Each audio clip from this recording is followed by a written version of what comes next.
ចំណាប់អារម្មណ៍នៅក្នុងសប្តាហ៍នេះគឺទាក់ទងទៅនឹងរឿងរ៉ាវមួយចំនួនដែលកើតឡើងនៅក្នុងសង្គមលោកវ៉ាល់ក៏ដូចជាសង្គមសហរដ្ឋអាមេរិកយើងនេះទាំងមូលនៅក្នុងវេលានេះបងប្អូនយើងដឹងស្រាប់ហើយថាកាលណាយើងបើកទូរទស្សន៍មើលយើងឃើញមានរឿងចម្រូងចម្រាសយ៉ាងច្រើនដោយសារព្រឹត្តិការណ៍មួយចំនួនទាក់ទងទៅនឹងប្រធានាធិបតី Trump គឺជាពិសេសទាក់ទងទៅនឹងបងប្អូនមួយចំនួនដែលគាត់មាន Green Card ហើយបងប្អូនមួយចំនួនទៀតដែលមាន Visa ហើយមានប្រទេសចំនួន7ដែលគេហាមឃាត់មិនឲ្យចូលមកសហរដ្ឋអាមេរិកយើងនេះទោះបីជាមាន Visa ក៏ដោយដូច្នេះហើយគឺមានពាក្យបណ្ដឹងទៅវិញទៅមកនៅក្នុងតុលាការសហរដ្ឋអាមេរិកយើងនេះយ៉ាងណាមិញអ្វីដែលលោក Donald Trump បានធ្វើបទបញ្ជាមកនេះគឺមានទាក់ទងទៅនឹងបងប្អូនខ្មែរយើងផងដែរគឺថា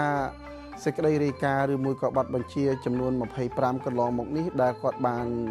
សញ្ញេចេញមកគឺទាក់ទងជាពិសេសបងប្អូនយើងដែលរស់នៅក្នុងសហរដ្ឋអាមេរិកនេះខុសច្បាប់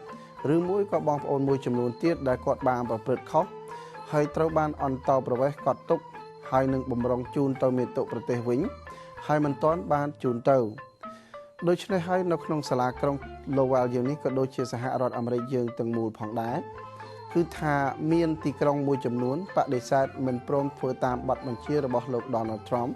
ហើយមានទីក្រុងមួយចំនួនទៀតក៏នឹងធ្វើការជាមួយនឹងលោក Donald Trump ផងដែរ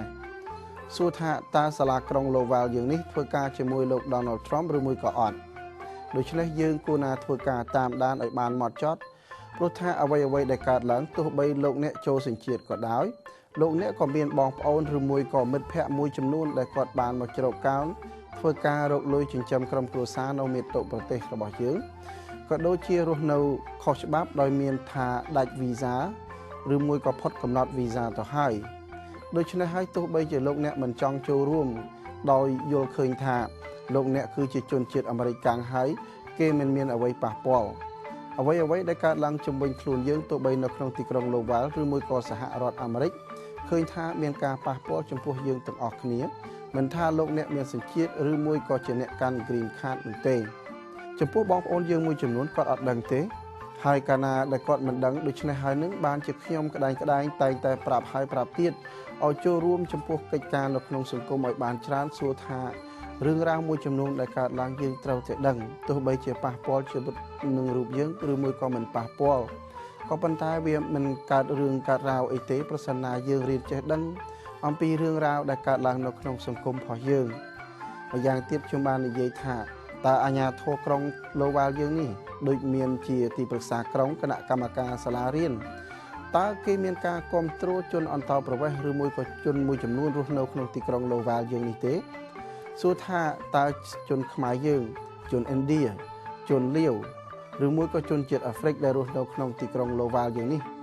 មានការកាន់កាប់ឬមួយក៏ទទួលស្របឬមួយក៏ទទួលការបម្រើពីក្រុមទាំងឡាយនេះទេយើងត្រូវរៀនពិនិត្យទាំងអស់គ្នាព្រោះថាការបោះឆ្នោតរបស់យើងមានតម្លៃណាស់រឿងរ៉ាវដែលលោក Donald Trump ជាប់ជាប្រធានាធិបតីគឺដោយសារតែសញ្ញាឆ្នោត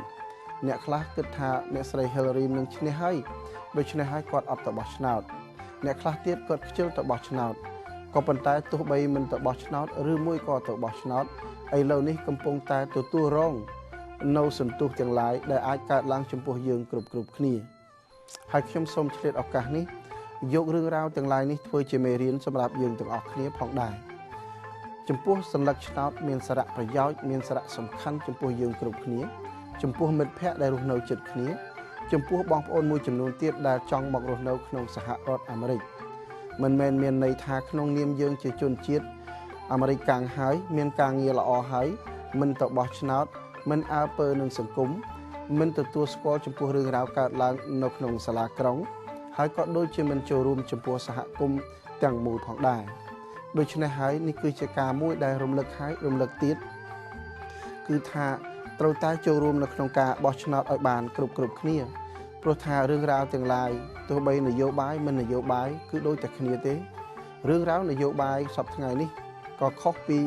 នយោបាយពីលើកមុនដែរអ្វីដែលថានយោបាយគឺជារឿងរ៉ាវដែលយើងមានសប្តាហ៍ថ្ងៃតាំងពីកន្លែងម្ហូបអាហារតាំងពី restaurant តាំងពីសហគមន៍តាំងពីវត្តអារាមតាំងពីសាលារៀន